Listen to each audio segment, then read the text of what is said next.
Olá, muito boa tarde, seja bem-vindo, bem-vinda a mais um FIS em Exame aqui pela Exame Invest, pela Exame e num oferecimento sempre do clubefi.com.br. A gente está acostumado a conversar ao vivo, eu e você, mas hoje esse programa é gravado, né? Estamos eu no dia 7 de julho, você assistindo no horário regular no dia 8 de julho ou no seu melhor horário, no dia que você prefere assistir. Gravado porque estou de férias. E sabe que o meu convidado aqui, que vai bater um papo comigo, com você, parece que a gente combina, porque a última vez que eu conversei com ele, quem estava de férias era ele. E entrou lá no hotel, no meio das férias, para bater um papo. Agora sou eu que estou de férias e vou ter a oportunidade de te convidar para bater um papo com o Carlos Ferrari, que é sócio do NFA Advogados. E é sempre assim, olha, a minha referência quando o assunto é jurídico nos fundos imobiliários. Nosso foco hoje é falar de uma parte jurídica, sim, mas também da parte de tributação. E não a isenção do imposto de renda lá do rendimento, não é isso. Vamos lá para aqueles detalhes mais cabeludos que afetam os fundos imobiliários e ele tem notado um crescimento da autuação da Receita, né? Atuação e autuações. A Receita olhando mais para os fundos imobiliários, também tivemos um crescimento enorme desse mercado, e nem sempre a Receita vai lá e ela tem direito de cumprir o papel dela, mas não significa que o fato dela chegar e falar, olha, está errado aqui, tem que pagar imposto de renda, não significa que ela esteja correta na interpretação que dá. Aliás, deveria interpretar a lei ou deveria só seguir a lei, Ferrari? Obrigado pela presença mais uma vez. Imagina, obrigado, Arthur, parabéns aí pelo programa, obrigado por me receber no seu momento de descanso, na sua quase residência aqui, né, de tanto que a gente já conhece teu estúdio. Mas é bem isso mesmo, acho que a Receita ela deveria se ater à aplicação, né, à aplicação da norma. A interpretação, a hermenêutica, a análise, a ampliação, o alargamento de qualquer conteúdo, né, da legislação não cabe ao fiscal, não cabe à Receita. Inclusive a norma, né, ainda que seja regulamentadora, ela não pode ultrapassar, superar, estender, aprofundar, modificar os tipos legais. A gente precisa justamente daquela orientação do tipo legal para viver um paz social, para que haja uma previsibilidade, haja o que a gente chama muito de segurança jurídica, né? Que é uma identidade com aquilo que o legislador imaginava na hora que ele trouxe aquela legislação, que reflete ou refletia uma necessidade, um anseio social. É por isso que estão lá as razões, né? As exposições daquilo que está por trás da legislação. A gente vê hoje aí a gente vive uma norma mais próxima do momento agora, que é o marco da legislação da securitização, né? O marco legal da securitização. Então, existe uma medida provisória que ela vem com uma espécie de emergência, para, olha, eu preciso colocar isso logo para análise do próprio Congresso. Então, ele entra por ali, uma urgência por MP, e a mesma coisa aconteceu nas normas isentivas lá do fundo imobiliário, lá em 98, né? E ela traz consigo um tipo específico, uma ação, uma regra, um objetivo, uma condição específica que busca justamente refletir aquilo que se pretendia e aquilo que se quer que aquela norma faça. Aí não cabe para a Receita, por mais bem intencionado que esteja ou com o devido cuidado para evitar abusos. Acho que isso sem dúvida nenhuma bem visto, né, pela sociedade. Ninguém quer um ambiente onde você ultrapasse, né, os limites, você Ninguém crie... tirando vantagem Exato, isso, coisa assim. exatamente. Não é o caso. Nem poderia ser, né? A gente tem uma indústria regulada e que tem na sua estrutura, as estruturas de fundo de investimento, uma governança intrínseca, né? Você tem uma instituição financeira do fundo imobiliário que ela está ali com todos os históricos de movimentação, né? Com todas as regras de compliance extremamente rígidas. Você demonstração financeira auditada, tudo mais. Você não tem toda a transparência. Imagina quando as operações são feitas fora dessas estruturas, a dificuldade que a Receita Federal teria de apurar alguma coisa. Exato. E até acho que o avanço, né, o crescimento da indústria, o avanço da governança, o avanço da regulação, até o avanço das regras de transparência que a gente tem acompanhado nos últimos 10 anos da indústria de fundos, por exemplo, e que hoje é bem automático, né? O Fundosnet é uma ferramenta impressionante. Ela é mais transparente do que as empresas de capital aberto, mais transparente que as próprias instituições financeiras até. É mais transparente do que muitos negócios que a gente precisa e gostaria de ter transparência. A mecânica do fundo imobiliário, ela apresenta periodicamente para todos que querem ter acesso os dados, as cotas, o volume de participação dos cotistas, né?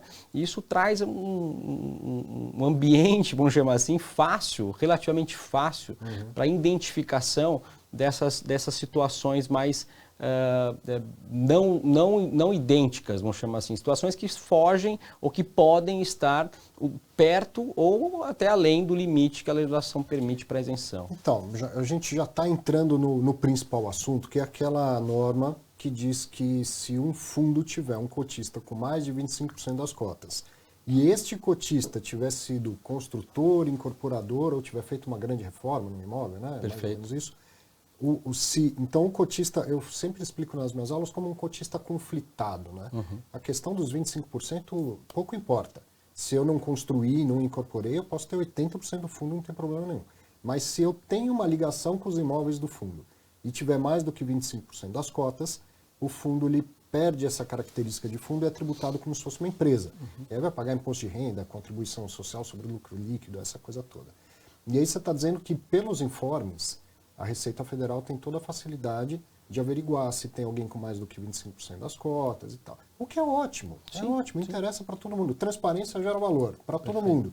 Mas aí uma coisa é, uma vez que ela, com acesso a esses dados, ela tem uma suspeita, isso não necessariamente precisaria virar um processo, tá certo? Mas eu vou começar um processo para ver se é isso mesmo. Se é isso mesmo. Cara, esse processo custa direta e indiretamente tempo, dinheiro do investidor, né, que vê suas cotas aumentando a volatilidade, desvalorizando, dor de cabeça para todo mundo. O boato atrapalha demais, né? Imagina um fato que ainda não é consumado. A fiscalização poderia e deveria acontecer de maneira até sigilosa. Por que não, né? Você ainda está averiguando se existe algum descumprimento. A Receita, quando autua, ela tem feito uma prática que é já condenar primeiro, né? Condenar primeiro, e aí depois entender se ela tem ou não tem razão naquela aplicação da norma. É uma segurança muito grande para a Receita em acreditar que a aplicação da norma está completamente correta. E é uma norma que, veja, ela não é aplicada de maneira frequente. Nós temos a indústria de fundos muito grande, 400, 600 fundos. Listados, 400, 700 e tantos.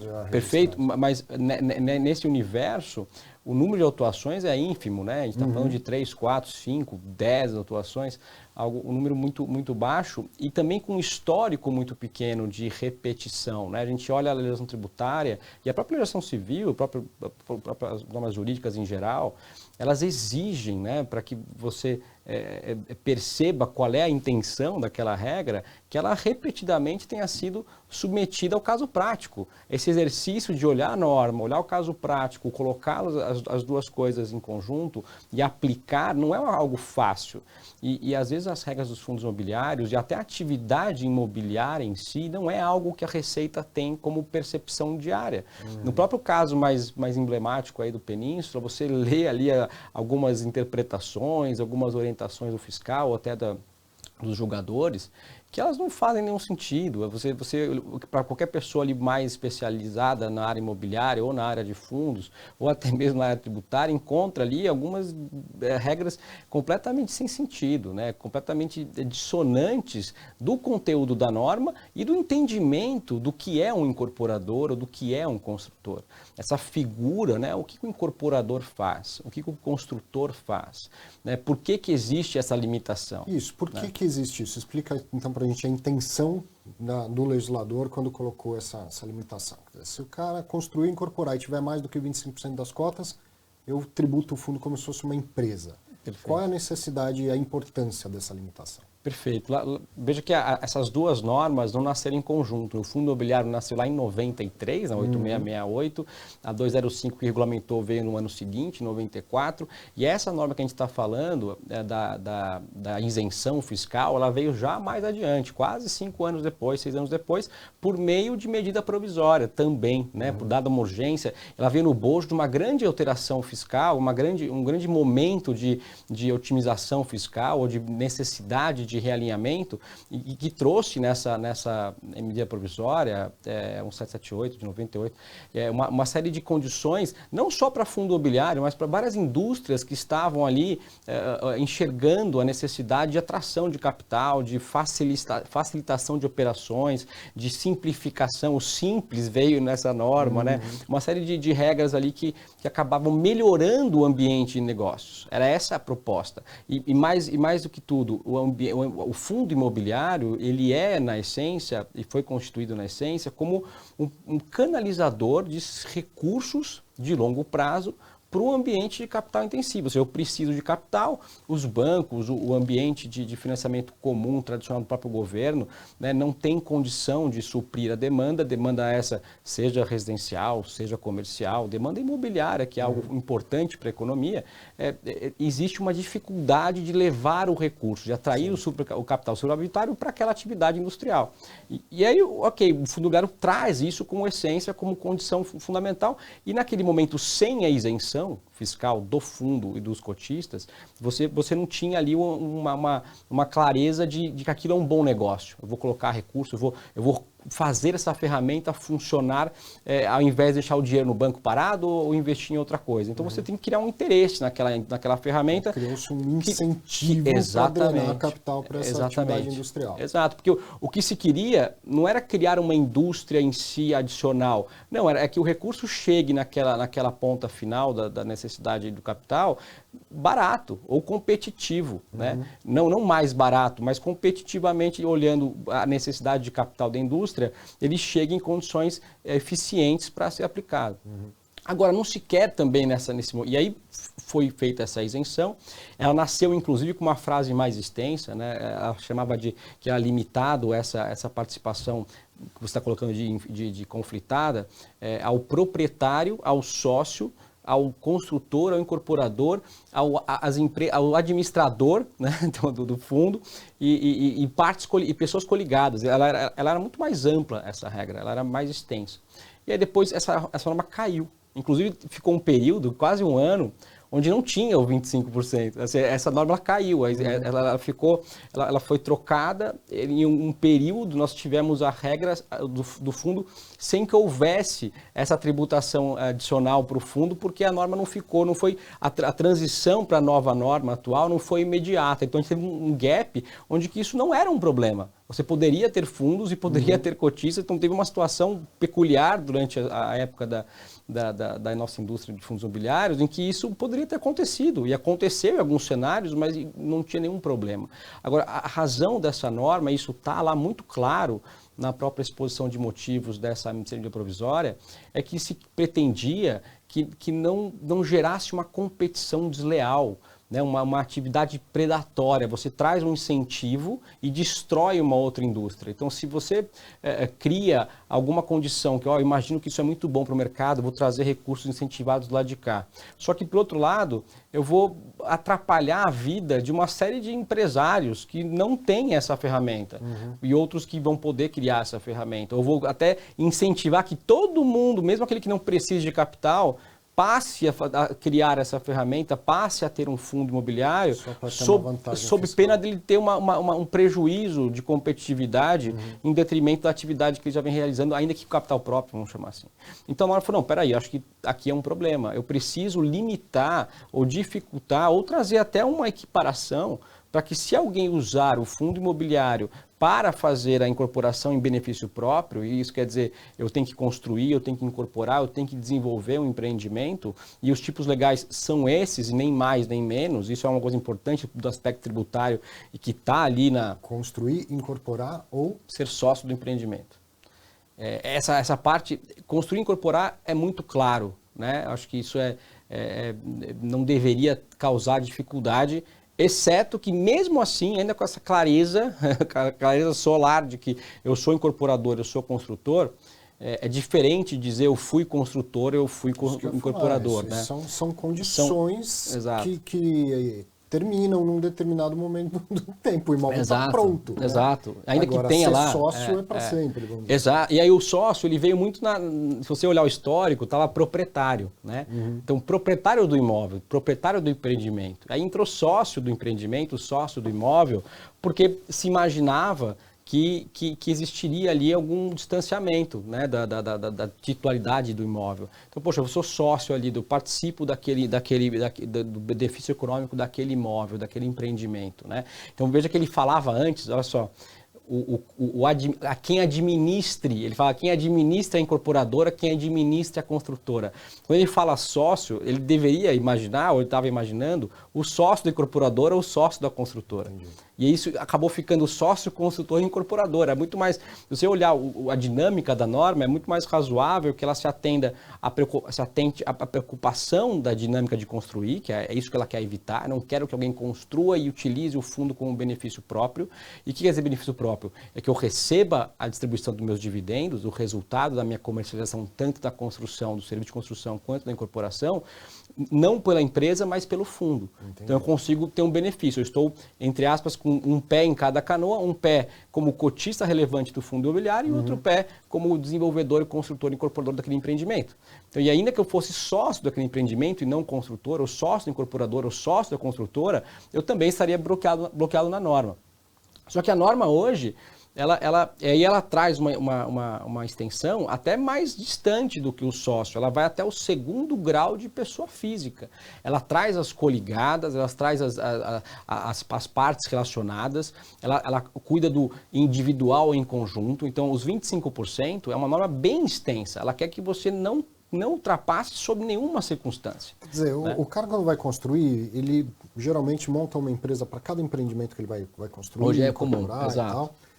E todo mundo faz um planejamento tributário. Ele começa lá com lucro presumido, porque ele quase não fatura, ele só gasta no começo, ele quase não fatura lucro presumido. Depois, acho que o próximo passo é o RET, né? O Regime Especial de Tributação. Ele afeta o patrimônio. Até a hora que ele começa o dinheiro a entrar bastante, ele tem que ir para o lucro real. Mas então, até chegar no lucro real, ele consegue pagar menos tributos de forma legal. Sim. A ideia é não deixar ele fazer tudo isso já dentro de um fundo imobiliário sendo totalmente isento. Então ele não pagaria tributo nenhum. E aí ele estaria competindo com uma empresa que paga todos esses tributos. Imposto de renda, lucro, contribuição social sobre lucro líquido, excesso e tudo mais. É a carga tributária tradicional, o PIS/COFINS e RSSL de uma empresa, 25% a 34%. A norma falava ele será tributado a 25%, e depois ela reduziu para 20%, né? A tributação, e depois ela equiparou, falava a tributação vai ser a mesma que as pessoas jurídicas. Então a ideia é não deixar um fundo imobiliário mascarar uma empresa, funcionar como uma empresa sem ser... Isso. Ele não é um fundo imobiliário, ele é uma empresa imobiliária que está tentando usar essa estrutura para não pagar tributos. Isso naquela época, que o fundo parecia algo menos desenvolvido que hoje, né? Isso, vamos imaginar que é esse o conceito, sim. Essa percepção, ela busca não prejudicar a indústria imobiliária. Né? Veja que o produto que está sendo criado, que foi criado para atração de capital, para desenvolvimento da indústria imobiliária, ele não pode também ser algoz dessa indústria. Sim. Então a regra vem e fala, olha, você não pode criar um fundo que vai criar competição desleal nesse mercado. Esse fundo seu vai criar benefício de você gerir o teu caixa, né? Você ter um ganho ali da atividade econômica, sem que haja, em detrimento da companhia, da empresa imobiliária, sem que haja o custo de carrego que existe dentro de uma empresa imobiliária. E veja, a tributação da indústria imobiliária não é tão grande assim. Se você olhar no mercado como um todo, ela tem, ao longo dos anos, voltado para que ela sempre seja eficiente, reduzida. Ela chega a 1% no RET incentivado, no RET de um salário, aquele RET mais voltado para o aspecto social, é 1% a carga tributária, né, não sabia. Sabia da existência do RET, exato. não sabia que era tão pouco. O RET normal é de 4%, e o 4% é a base de cálculo do lucro presumido, né? Sobre a receita bruta que você percebe. E a atividade comum sem o RET, ela chega a 6,73, né? Que é a soma, a carga final somada do PIS, COFINS e RCSL na atividade imobiliária. E isso, se você olhar para um fundo, né, o fundo tem também algumas despesas para ser constituídas, para ser mantido, para ser administrado, para ser cuidado. Então, assim, ele não deveria competir, né, com a atividade imobiliária, né, essencialmente. Mas a norma traz essa preocupação, sim. Fala, eu não quero que você saia, deixe de desenvolver o seu papel de incorporador e construtor para que você tenha o benefício de receber o seu lucro. Então, ele vai carregar o lucro dele, vamos chamar assim, para o fundo e tirar o lucro dele que ele receberia. Então, ele conseguiria ajustar isso, né? Percebe? Quando eu sou dono tanto do fundo quanto dono por conta dessa participação relevante que eu estou colocando, tem mais de 25%, você consegue ter uma ingerência efetiva nas deliberações e na própria gerência do fundo, né? Apesar que o fundo, a rigor, hoje ele precisa, 25% já seria para fundos pulverizados, já consigo fazer bastante coisa, mas a 50% seria um fundo menos pulverizado. Você consegue direcionar a ideia dessa incorporação da construção, do relacionamento de compra, vamos chamar assim, de investimento que esse fundo fez, para você deixe de distribuir dividendos aqui, você reduz as suas margens na empresa, que seriam tributadas a 6, 4 ou 1, e passe a receber suas margens no fundo imobiliário, né? Então, assim, esse peso é que a norma queria evitar, que você usasse uma balança de controle para que você transfira a sua tributação, o seu ganho para o fundo imobiliário e, portanto, com isenção no ambiente do fundo e possível isenção para o ambiente de distribuição. Porque na empresa, hoje, você tem a isenção. Então, se você olhar só nesse nível, né, na hora que você não tem, se você tem um fundo não pulverizado, a empresa é um ambiente melhor, né? Às vezes o incentivo ou até a preocupação de busca de coibir esses abusos até não faz muita. Se você não tiver o ambiente pulverizado lá de cá, ele fica pior. Existe é comum a gente receber às vezes consultas de empresas ou de famílias que querem, ao invés de eu ter a minha incorporadora ou a minha patrimonial, eu tenho um fundo imobiliário. E o peso, às vezes, ele não é favorável. Ele não é favorável, porque você precisa dessa pulverização, você precisa de uma dispersão, né, que a gente vai até poder comentar isso, mas a empresa ela tem uma carga tributária na distribuição de dividendos favorável, é zero, né? Você hoje tem incentivo fiscal para a distribuição de dividendos para as pessoas físicas. Então, isso é muito importante. E o fundo hoje não tem. Ele só passa a ter essa isenção se ele atingir determinadas condições. E ainda, se não está claro para você, a gente está falando de duas coisas diferentes. O fundo CNPJ sendo isento, além disso, tem uma regra que confere isenção ao investidor pessoa física. E uma coisa não interfere na outra. Um fundo pode ser tributado e o que chegar no bolso do cotista continua sendo isento, né? São duas coisas diferentes. A gente ainda vai falar da parte do bolso da pessoa física. A gente está falando de dentro do fundo do CNPJ, né? Tem uma segunda, né, obrigação que descaracteriza a isenção, que é distribuir 95% do lucro, certo?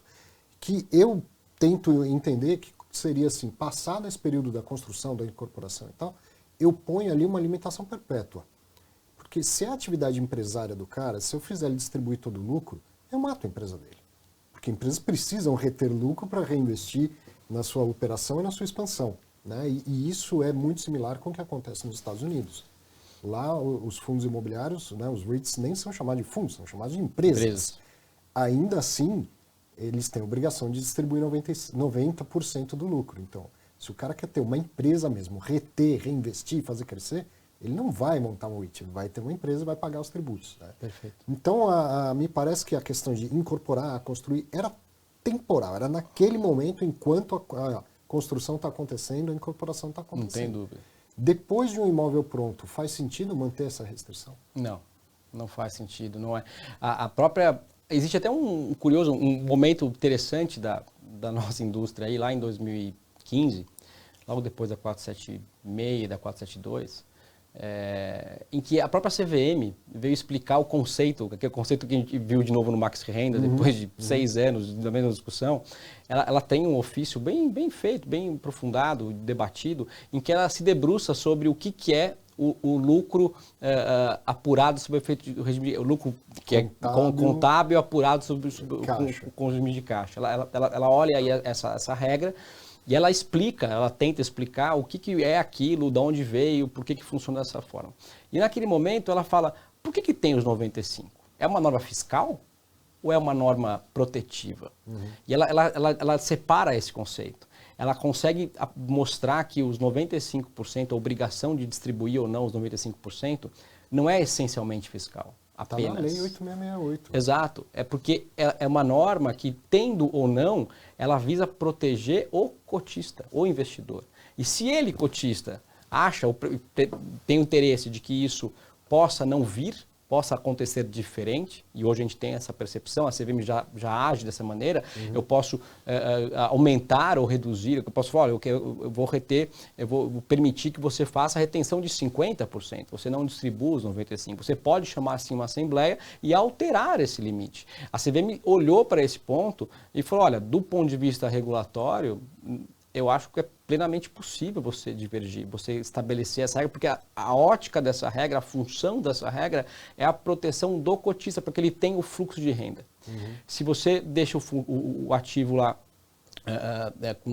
por ser um fundo fechado, e ele fica ali carregando o patrimônio, você, em teoria, teria um cotista com menos recursos no bolso. Agora, isso não tem, ou não deveria ter impacto sobre o aspecto tributário do fundo. Essa é uma questão curiosa, que as pessoas até hoje questionam, mas se eu, por acaso, alterar os meus 95%, eu vou deixar de ter o fundo como algo isento do ponto de vista fiscal? E na análise, até que a CVM coloca, ela fala que não. Isso não é uma regra essencialmente tributária. Mas depois na norma da Receita não recepcionou isso? Não tem as duas coisas? Distribuir 95 e não ter o cotista que eu estou chamando de conflitado? Exato. A isenção do fundo é a aplicação em ativos-alvo, né? Não ter cotista com mais de 25% de cotas que seja sócio, incorporador ou construtor do fundo. E a distribuição dos 95%, ele está lá porque é uma análise, uma tentativa que estava em cima do tipo legal da 8668, né? Que veio ali, o fundo vai funcionar dessa forma. E vem a CVM e fala assim, mas esse 95, ele não é uma regra tributária, ele não deveria ser um conteúdo tributário, ele não é um tipo essencial para que o fundo funcione da maneira correta que ele deveria funcionar. Acho que essa é uma dicotomia que a gente vive hoje, sim. Mas eu acho que aí tem um espaço, claro, para discussão e para risco em cima dessa condição. De uns tempos para cá, a gente viu várias autuações. Dentro dessa, falou, olha, tem um cotista que tem mais do que 25% das cotas e ele foi incorporador ou construtor ou é sócio e tal, e vários fundos passaram por isso, ou provavelmente alguns outros ainda podem ser que passem. E no meio desse caminho teve uma decisão favorável ao fundo Península, que tem um único cotista, né, que é conhecido, que é o Abílio Diniz e tal. O que essa decisão do CARF no Península trouxe de esclarecimento nisso, e se os fundos que estão passando, os fundos menores que estão passando por esse período aí, eles podem se aproveitar dessa decisão para mostrar, olha, aqui, ó, estou fazendo parecido? Sem dúvida, é muito bom a gente ter tido, quer dizer, bom e ruim, né? Eu falo que essa decisão, ela levou, em 2013, né, uma atuação que levou muitos anos, né? A atuação Península foi em 2013. 13, né? Então, assim, quase 10 anos. Exato. Então, assim, e a operação em si é de 2005, né? Você vê que não, levou um tempo para ser autuado e um tempo ainda maior para ser julgado. Né? Então, assim, a gente está falando de quase mais de 15 anos, 16 anos desde que o fundo foi constituído. Então, assim, isso é o primeiro ponto, né? É o quanto existe um distanciamento da paz social. Então, até ontem, quase, que foi a decisão desse ano, havia uma incerteza muito grande se aquilo ia representar uma condenação de quase 2 bilhões de reais, algo assim, né? Um número absurdo, por conta do PIS, COFINS e RCSL que teria se acumulado em cima de todo esse período, né? Do recebimento de, basicamente, locação de lojas do Pão de Açúcar pelo fundo. E aí no próprio teor da autuação e nas defesas e ao longo da trajetória do julgado, a gente viu diversos caminhos aparecendo, algumas interpretações positivas do ponto de vista saudável da norma, em que você enxerga essa conexão com a exposição de motivos, com a ideia do legislador, com a prática de mercado, com a compreensão do que existe realmente de limitação que a norma pode trazer e aquilo que o mercado pratica. Então, isso, você enxergou algo assim nas decisões, e em outros momentos você via uma completa distância, né, daquilo que seria razoável, o interesse da norma ou as razões protetivas ali estabelecidas nessas regras de limitação fiscal, tributária. E no final, a gente até ficou, de certa forma, satisfeito, porque algum posicionamento se teve, ou seja, olha, é assim, na nossa visão, é assim que isso deve ser aplicado.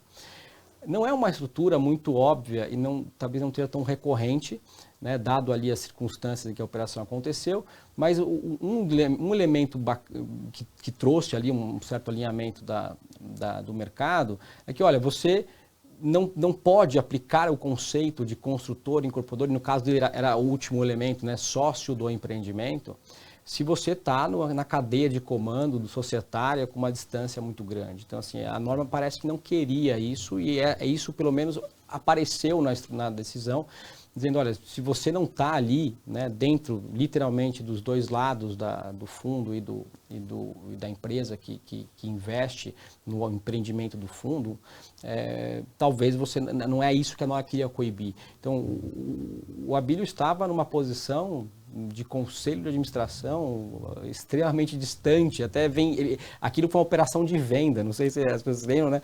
Ele estava se desfazendo dos ativos da empresa, do patrimônio dele, né, do Pão de Açúcar, para fazer a transferência ao Cassino, era o primeiro momento da saída dele.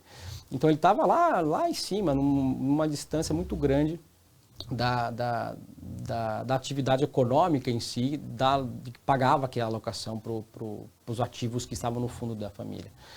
Então isso ficou muito claro, assim, não é esse distanciamento realmente não pode ser em qualquer, o sócio não é sócio direto ou indireto, sócio em qualquer dimensão. Então isso ficou um pouco mais evidente que o sócio deveria ser um sócio ou deve ser um sócio que pratique alguma atividade, naquele imóvel, naquele empreendimento que tem alguma ingerência no empreendimento imobiliário do fundo. Acho que isso trouxe como uma condição importante. Por outro lado, em alguma questão, e até para explicar, tentou-se explicar ali o que é a figura do incorporador, do construtor, do sócio do empreendimento, apareceu uma figura de condômino do imóvel. Assim, então, assim, a percepção de que não se quer que exista ali uma atuação econômica de pessoas no fundo e pessoas fora do fundo, ainda trouxe um alargamento, um pseudo-alargamento da base do tipo legal, para incluir ali a figura de um condomínio imobiliário, ou seja, eu tenho um imóvel do qual eu também sou dono dentro e fora do fundo. Isso, né? Não está na norma. Isso não está na norma. Isso até às vezes é uma questão legal, inerente ao mercado imobiliário. Comum, se você integraliza um imóvel no fundo, ele pode estar numa matrícula única ou não. Ou seja, isso não altera, do ponto de vista real, a minha ingerência, a minha vantagem, a minha percepção de lucro, os meus resultados. Se eu sou condômino daquele imóvel, eu posso ter uma fração ideal integralmente separada. É muito comum hoje em áreas grandes você manter um condomínio, um super condomínio que a gente fala, né? Que são vários pequenos condomínios dentro de uma única grande área, justamente para você não perder potencial construtivo. Ao você desdobrar as áreas de forma independente, você cria uma necessidade de doação de área à prefeitura, você reduz a capacidade construtiva, o potencial construtivo. É uma regra de eficiência, uma regra de negócio. E aí o fundo vai lá e fala, oh, agora se você for condômino, você tem que primeiro desdobrar o imóvel e colocar o ativo. Mas peraí, por quê? A fração ideal de imóvel, o imóvel como um todo, é um imóvel. Eu não tô mudando a característica, a natureza jurídica daquele ativo. Ele continua sendo um ativo que o fundo pode receber e que pode fazer investimentos, desde que claramente o investimento está sendo gerado ali, o rendimento, a alocação, a atividade econômica daquele pedaço, daquela fração, não tem nada a ver com o meu pedaço, a minha fração. Então, o condomínio em que você tem uma separação específica de renda aqui e uma área vazia, um pedaço de jardim ou uma outra atividade. Então, eu tenho um residencial e um corporativo e eu sou condômino do terreno. Eu tenho o residencial fora do fundo e o corporativo dentro do fundo. Não haveria nenhum problema em que esse titular do corporativo também tivesse cotas dentro do fundo. Sim. Porque não é isso que é a norma, porque eu não tenho ali uma concorrência desleal. Veja, não há ali um espaço para que eu queria os dois modelos de negócio, com ou sem o fundo, eu não teria vantagens desproporcionais para aquele que estaria só fora do fundo. Uma coisa que me chamou a atenção na decisão, que está logo no começo, é que assim, olhando, né, o CARF, um dos que votaram lá, falando não haveria vantagem fiscal, tributária, na estrutura do Fundo Península. Quer dizer, a gente está fazendo tudo isso por algo em que ninguém nem tentou ter vantagem fiscal. Perfeito. Só tentou usar uma estrutura que existe de governança.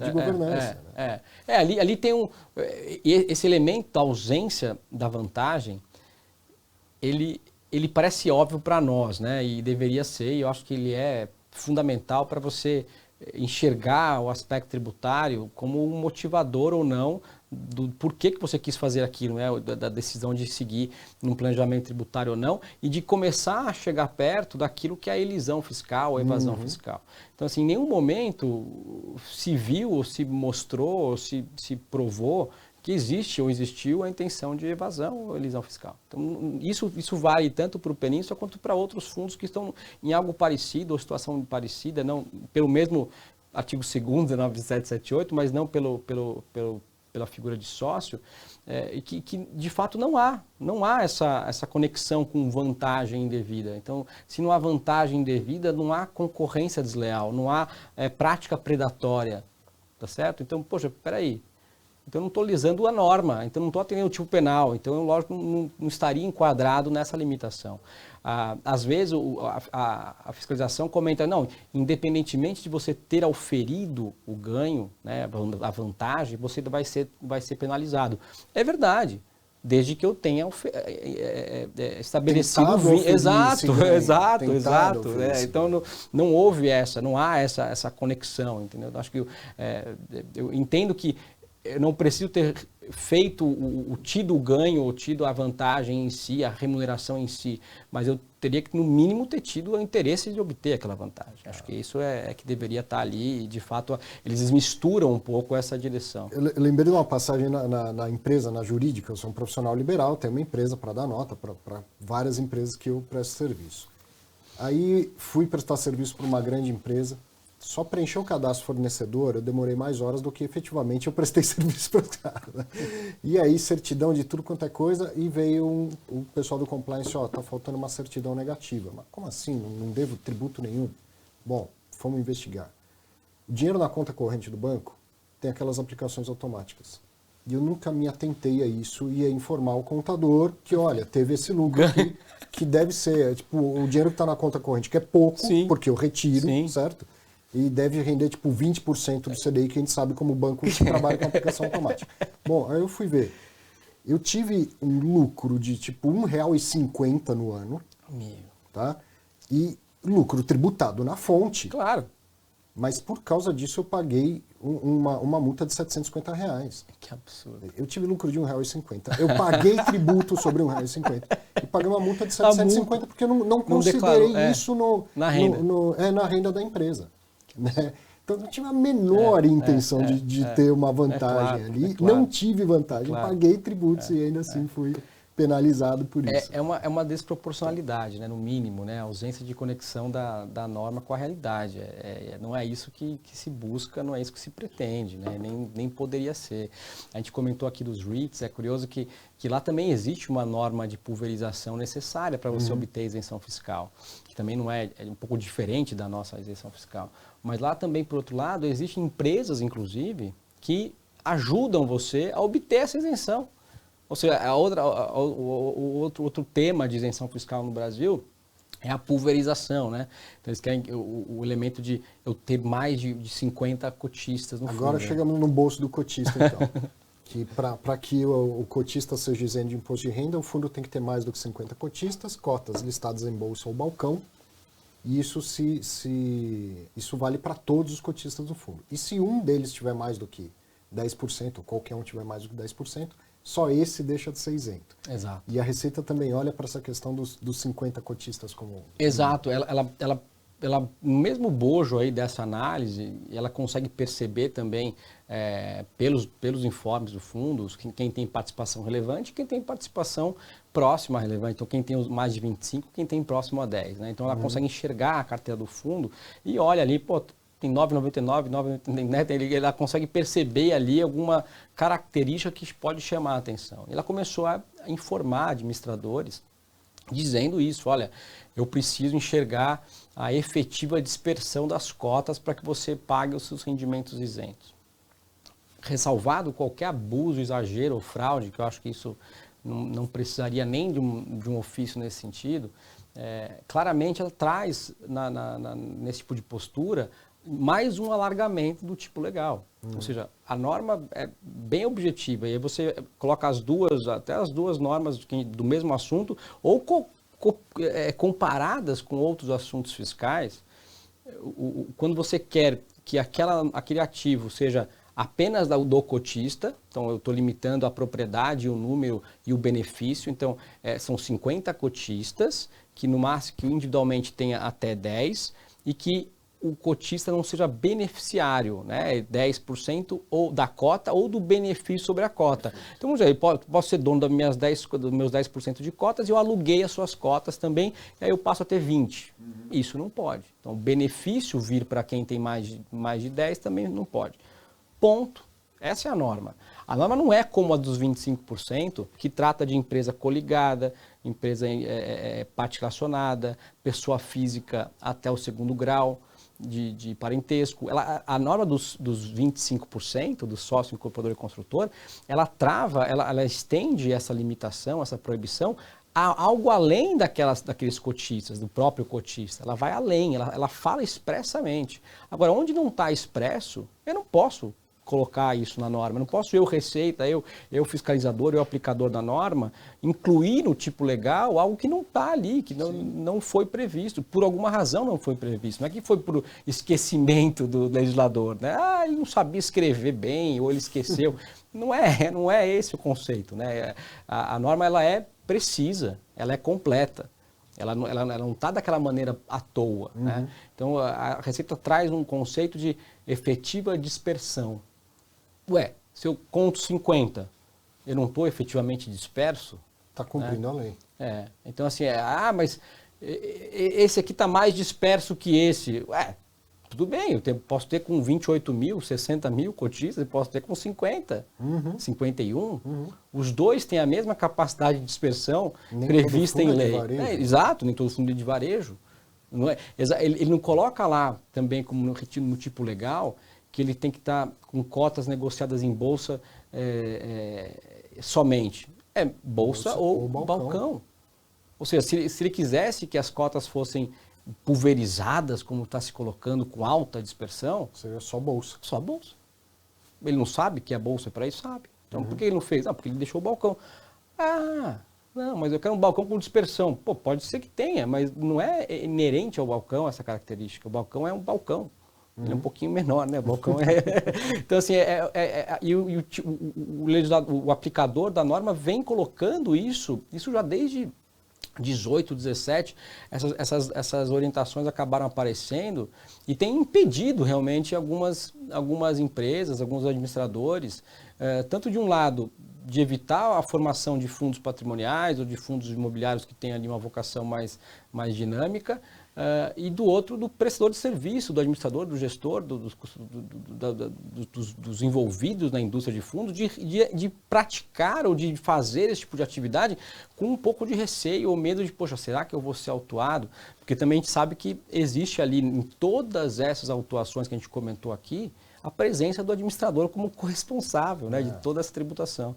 Assim, é um aspecto que, de fato, não precisaria desse tipo de posicionamento. É muito melhor, e até a CVM é um pouco louvável nesse aspecto, em alguns momentos, em esclarecer, em dizer o que está escrito, em trazer um ofício, né? Olha, está aqui, ó, essa é a regra que eu procuro.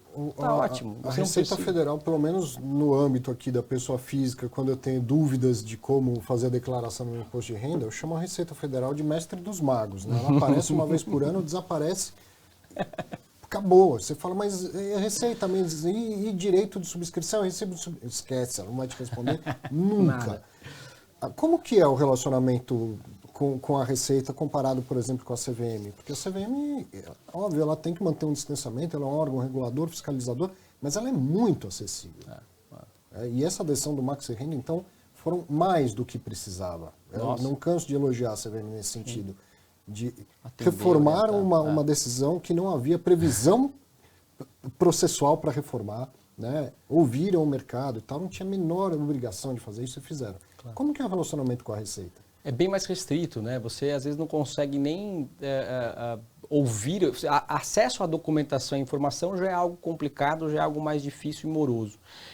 Ouvir e receber a interpretação do conteúdo escrito na autuação é algo quase distante. A autuação acontece, ela chega para a empresa e às vezes você precisa de mais elementos de entender o que está ali colocado naquela autuação.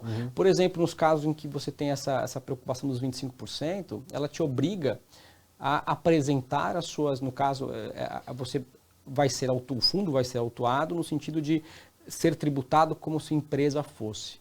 Ok, como é que é a tributação de uma empresa? Sim. Né? Então, ela é lucro arbitrado? É um lucro real?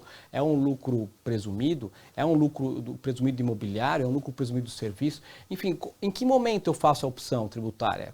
Eu não faço? Então, assim, ela traz a autuação e ela não traz as consequências. Inclusive, desde 2018, o Brasil alterou a norma de interpretação legal, né, a lei de introdução ao Código Civil, para trazer a lei de introdução às normas brasileiras como um todo, obrigando que o ente público, ao fazer esse tipo de postura ou de atuação, né, fiscal, ou de regulatória, no caso da CVM. Foi o caso da CVM. Exato. Ele é obrigado a ter essa postura que a CVM tem. A lei exige. Só não faça isso. Não. Tem que falar, você não faz isso porque tem que fazer assim. Exato. Só dizer não faz assim não é... Você pune de uma forma pouco instrutiva, pouco orientativa, pouco eficiente até, porque talvez essa autuação ela sirva de exemplo e de análise de precedente para várias outras situações. Então, a autuação não precisa passar 100% em todos os praticantes do mercado. Se o outro ali percebe que aquilo que ele está fazendo é igual e você consegue perceber, tem que fazer daquela outra maneira que é o correto, você passa a fazer o correto e você talvez nem chegue a ser autuado. Agora, do contrário, você nunca vai ficar sabendo qual é a interpretação correta, eventualmente, percebe? E isso não é uma má-fé, ou isso não é uma maneira da empresa, ou do cotista, ou do fundo, né, de querer dissuadir a prática da norma ou se afastar da regulamentação. Muito pelo contrário, ele precisa de clareza, ele precisa de segurança jurídica, ele precisa de estabilidade, ele precisa de previsibilidade em todos os seus atos que ele pratica. O fundo que tem ali um administrador contratado, ele paga uma remuneração para o administrador marginal, e ele tem uma responsabilidade enorme. A gente passa hoje por esse reequilíbrio, eventualmente, das responsabilidades de administrador, gestor e cotista. Né? A gente passou por conta da lei econômica e pela alteração do Código Civil em cima dessa possibilidade de reequilibrar esses pesos, mas hoje é fato que é tudo nas mãos e na percepção e na análise do administrador. Né? Então, ao vir esse tipo de conduta, de ação fiscalizatória, às vezes até com pouca informação, você foi autuado, ponto, com base no artigo 2º da 9778. Acaba ali, assim, não tem muito... Mas aonde? Por quê? Em razão do quê? Você não consegue ir lá ter uma audiência, uma conversa? Consegue, mas elas são bem mais morosas, pouco produtivas e até não instrutivas, né? Não orientativas. Existe até com mais dúvida do que entrou. Algo nesse sentido mesmo. Ferrari, uma outra coisa, agora vamos para os FIAGRO. A mesma lei dos fundos imobiliários foi alterada para trazer os FIAGROS para o mercado na mesma lei. Exato. No entanto, me corrija, mas não tem essa restrição dos 25% e nem a obrigação de distribuir 95% do lucro. Exatamente. Por quê? Boa. Não, então, a resposta mais objetiva é que deve ser suficiente, e parece uma bobagem, mas é porque a gente utiliza criou o FIAGRO, utilizou o FIAGRO em cima da própria lei do fundo imobiliário. Por isso ele vem não só mais maduro, como mais testado. Ele nasce em cima de uma indústria de 25 anos, né? Quase 30. 30 anos. Então, assim, ele consegue algo bem mais produtivo. Eu falo que o test drive é a ferramenta mais eficiente de qualquer negócio, né? Você poderia servir para contratar pessoas, para o casamento, mas é só para o carro que vai. Então, assim, para o fundo, é ótimo que a gente passou um test drive em cima dos fundos imobiliários e criou a indústria nova. Só que na hora que ele foi criar a isenção, ele também usou como referência a norma tributária do fundo imobiliário. Agora, na indústria do agronegócio, existe construtor? Existe incorporador? Existe sócio do empreendimento? Eu arrisco a dizer que sim, porque a norma não fala só terras ou fazendas, ele fala imóveis que sejam usados para atividade agropecuária. Se eu construir um silo... Não, tudo bem, mas aí eu acho que... Tudo bem. Eu acho que nesse aspecto, esse fundo que tem um silo, ele não seria essencialmente um FIAGRO, ele poderia ser um fundo imobiliário agro, que é o que a gente tem, inclusive, se a renda... Eu posso montar um FIAGRO que compre silos porque é um imóvel do agronegócio. Mas eu acho que aí a preocupação, veja, esse incorporador de silos, ele não vai estar criando uma atividade predatória com os outros construtores de silos, percebe? Não é uma atividade intensiva e que exige aí uma certa disposição de ativos para o atividade quase social, do que se entende que vai acontecer no FIAGRO. A produção imobiliária, a construção de residências, ela tem ali uma necessidade de capital mínimo e marginal e de custos baixos para que ele possa ser acessível para o fim social de produção imobiliária. Talvez no caso de uma construção de silo, é uma exceção, vai ser um caso pontual. Você não vai criar uma atividade predatória de construtores de silos via fundo imobiliário. Parece muito distante isso. Pouco provável que aconteça. E até não vai existir um incentivo real para que ele faça isso na prática.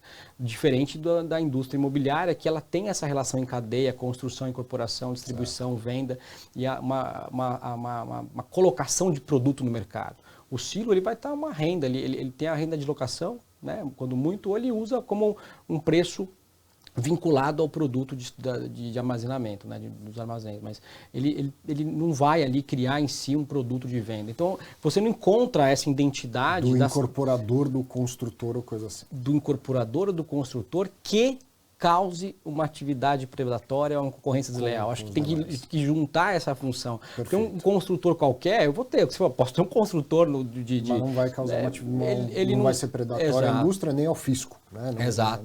Então, aí posso tirar fora esse elemento. E a distribuição livre, vamos dizer assim? Eu não preciso distribuir 95%. Porque esse 95%, foi o que eu comentei, ela é uma norma protetiva e disponível. O cotista pode regrar isso. O regulamento do fundo. Ele não é como eu falei, a própria CVM já disse que essa norma não é uma norma fiscal. A norma fiscal utilizou o tipo legal da 868 para retratar o que seria um fundo imobiliário. Quando na verdade ele tem que dizer, o fundo imobiliário é aquele fundo registrado nos termos 95, acabou, na 868. Sim. Então, se ele parasse ali o tipo legal, já seria, para isenção, já seria o suficiente. Então, os 95, eles não contribuem. Inclusive, ele traz uma dificuldade de ampliação, muitas vezes, da indústria e de governança. Você precisa ter capital, você precisa ter recursos, você precisa ter a percepção de que a indústria vai aumentar, ou em momentos você mais restritivo, em momentos você mais distributivo. Isso é do jogo da indústria de fundos, e não algo vinculado à percepção de isenção fiscal ou não. Acho que a dificuldade de se o fundo vai ou não distribuir renda é naquilo que o fundo for aberto ou fechado. Ou seja, a norma já tem. O fundo aberto paga come cota, o fundo fechado não paga. E o fundo multimercado fechado que fique 1 ano, 2 anos, 10 anos sem distribuir, não vai mudar absolutamente nada a tributação dele. Ou seja, esse é um conceito já conhecido. Aí, volta e meia, aparece algum desespero para alterar esse tipo de regra, mas hoje, em cima da nossa indústria que precisa de previsibilidade, a gente tem essa regra já muito bem estabelecida. Então, você obrigá-lo a ter um fundo fechado, mas que ele age como aberto fosse, né? Então é quase a esquizofrenia da norma, ela para os fins fiscais não faz muito sentido, ela faz muito mais sentido para a característica do cotista, porque eu quero ser um rentista, eu quero ter o ativo nas minhas mãos, eu quero ter uma remuneração, eu não quero pôr o recurso e perder aquela disponibilidade, eu quero ter uma renda. Então acho que para isso, para o interesse do cotista, para o interesse da análise da indústria de fundos em si, faz todo sentido. E aí, por isso, não veio, né? No FIAG acabou saindo essa limitação, a dos 25, a dos 95, e uma limitação que eu acho que é muito prudente, é que o próprio produtor rural ele é incentivado a colocar as cotas do fundo. A integralizar suas fazendas, seus imóveis lá dentro, Exato. Ele não tem que pagar como se fosse uma Exato, venda. ele difere o ganho de capital, né? Ele difere isso para o momento da efetiva percepção de receita. Né? Num fundo imobiliário, se eu tenho imóveis e falo, vou criar um fundo imobiliário, vou colocar os meus imóveis lá dentro, para a receita ela vai dizer, então considere que você vendeu seus imóveis para o fundo, apure lucro e pague imposto de renda sobre o lucro. O que quase em nenhum lugar do mundo acontece assim. É um absurdo. É porque eu vou trocar a propriedade do imóvel pela propriedade de cotas do fundo. No Fiagro isso não aconteceu, foi mais uma melhoria. Eu tenho uma fazenda, eu coloco dentro do Fiagro, troco a fazenda por cotas e eu não vou pagar imposto de renda por ter vendido a fazenda. Agora, o dia que eu vender cotas, eu vou apurar, olha, o preço que eu havia pago na fazenda contra o preço da venda da cota, vejo tudo que eu tenho de lucro e pago imposto. Né? Então eu não estou lesando nada. Claro. Eu só não tenho que ser tributado num momento em que eu não estou fazendo efetivamente uma venda com o lucro do meu patrimônio. Né? E veja, até no fundo imobiliário, essa regra de transferência, ela traz discussões, né? Ela não tem tanta objetividade e traz o impasse e o risco para o administrador. Então, você pode até criar uma circunstância onde eu consigo integralizar o ativo a custo, diferindo a reavaliação. Diferente dessa situação do Fiagro, já vem expresso, olha, você vai integralizar, reavaliado ou não, a custo ou não, e você não vai ser tributado só quando você vender as cotas. Poxa, é muito melhor que a indústria crie essas dinâmicas e esse tipo mais preciso para que a operação aconteça com mais frequência. A gente viu isso acontecer já, a gente já enxerga isso acontecendo. O Fiagro, ele tem ganhado aí, vamos dizer, uma velocidade de penetração na indústria muito maior do que teve a velocidade nos fundos imobiliários. Ferrari, quase uma hora de conversa aqui, isso é sempre muito, muito bom. Eu sei que para a maioria das pessoas, conversar com advogado não é aquela conversa fácil, didática, mas, cara, se a coisa não funciona bem juridicamente, não vai funcionar bem no mercado financeiro, no mercado imobiliário, nada. Né? A base sempre é das normas, da governança da coisa. Então, isso é um papo muito importante de você assistir e entender. Eu vou te fazer uma última pergunta, eu vou te colocar num corner agora. Já até sei o que é. Não, é o seguinte. Você sabe que eu adoro acompanhar os fatos relevantes toda semana. Claro. E aí, sempre que sai um fato relevante mais bomba, tipo a atuação da Receita Federal, aí os cotistas vão lá e falam, porra, o fundo já estava sabendo disso faz 2 meses e tal, por que não comunicou o fato relevante? Você é um dos caras, né, que vai falar para o administrador, não é hora de publicar o fato relevante. Claro. Qual é essa hora? Porque é fato isso, a gente vê quando sai o fato relevante que o administrador já sabia que estava vindo um grande problema e aí parece que quando o problema vira, pá, é que ele vai comunicar. Qual é a hora? Como que é esse calor aí da coisa que você, advogado, fala, cara, não é hora de fazer isso.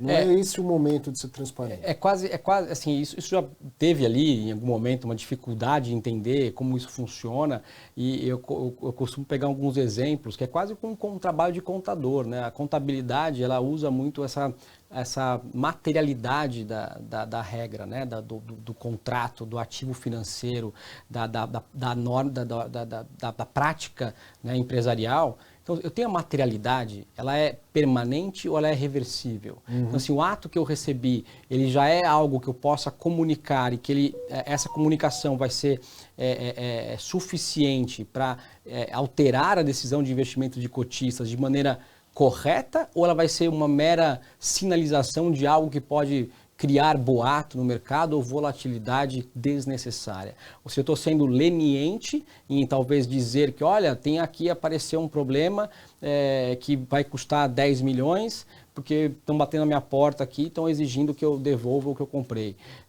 Ou não, eu já recebi essa informação, depurei essa informação, entendi que não era para mim, era para o vizinho, ou que eu não tenho obrigação, ou que eu tenho defesa. Ou seja, eu já consigo, né, trazer elementos de consistência daquela informação, porque às vezes a informação ela não é consistente, ela é meramente desproporcional, infundada, desbaseada de algo que você precise para que comunicar 60 mil pessoas ou o mercado como um todo, sejam cotistas ou sejam investidores, exige uma governança e algum tipo de critério, né, para você fazer essas comunicações, porque a todo momento os fundos são atingidos por manifestações de credores, de devedores, de inadimplência. Receita Federal, ele faz parte da vida econômica, as empresas também. Então, veja, o fato relevante não é algo de fundo imobiliário, é algo da indústria do mercado de capitais. Perfeito. E você vê fatos relevantes nas empresas o tempo inteiro. Eu lembro um caso muito importante, olha, eu vou vender uma empresa incorporadora de grande porte, falou, Ferrari, eu vou vender aqui um prédio inteiro. Eu tenho que divulgar o fato relevante? Eu falei, qual é a sua atividade? Compra e venda de imóvel. Quantos imóveis você vendeu o ano passado? Eu vendi 30 mil unidades. E por que você vai vender o prédio inteiro, você tem que divulgar? Quando você vende as 30 unidades do prédio separadas, você não divulga. Então, assim, é algo até para as pessoas pensarem, entendeu? Às vezes aquilo faz parte da estrutura da negociação, ou da vida do ativo, ou da vida do fundo. E aí você, para divulgar, tem que enxergar essa medida.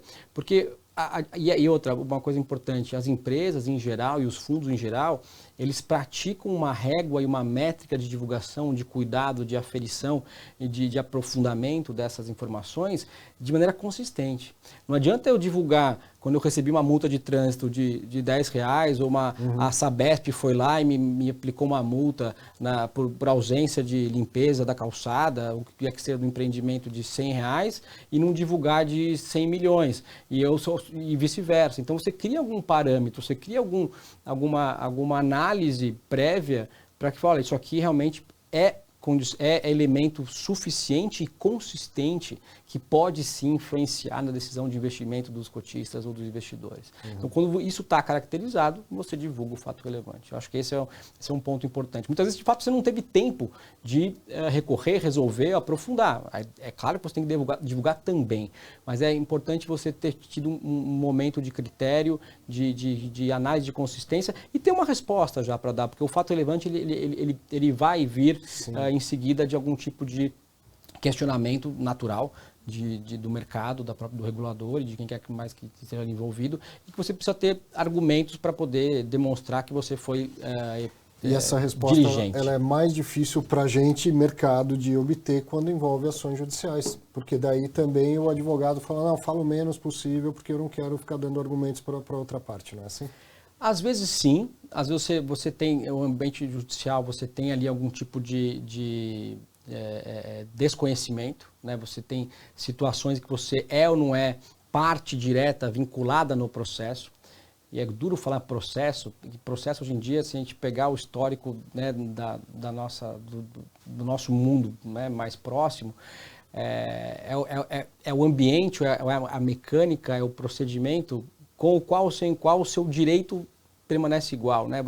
O processo ele não altera o seu direito, não deveria alterar o seu direito, né? Então, se a pessoa que foi condenada, depois foi solta, ou se você ganhou ou perdeu, e por conta do processo você teve êxito ou prejuízo, o seu direito de vitorioso ou de condenado ou não, ele deveria permanecer o mesmo. O processo não deveria ter a capacidade de alterar a realidade dos fatos, né, do direito que eu tenho. Essa é uma análise mais importante, mas no dia a dia, para eu conseguir o meu direito, eu preciso passar pelo processo.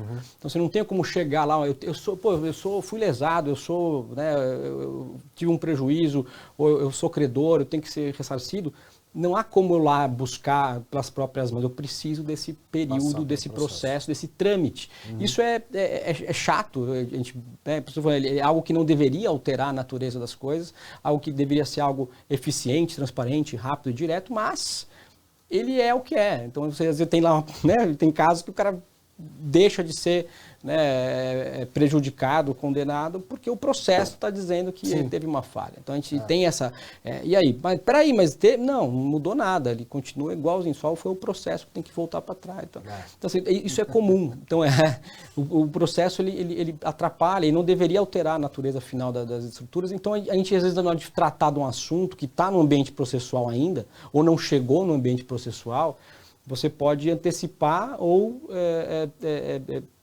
atrapalhar algum tipo de interpretação, de aplicação da regra. Né? A gente já falou desde o início de aplicação da regra. A aplicação da regra exige também esse rito. Né? É a premissa maior, premissa menor e conclusão, né? O silogismo. Eu não tenho como primeiro dar a conclusão e depois falar, a premissa era outra. Então, não dá. Então eu tenho que seguir o rito. Se eu antecipo a conclusão, eu às vezes até abro um espaço para que a premissa seja alterada. Então aquela premissa lá é diferente. Então eu sei que você vai concluir aquilo, eu já altero o meu raciocínio. Então assim, às vezes o advogado usa essa direção, né? Essa hermenêutica, esse ato mais conduzido da aplicação da norma, do direito e dos fatos. Né? A gente tem essa direção aí com mais equilíbrio. Entendeu? Ficou pelo menos assim. Se você não entendeu as aulinhas de direito aqui, estou me sentindo de volta à faculdade, lembrando que, apesar de não advogar, eu adorei fazer faculdade de direito. Mas a questão do fato relevante, por que não divulgou antes? Ou por que divulga aí é lacônico e tal?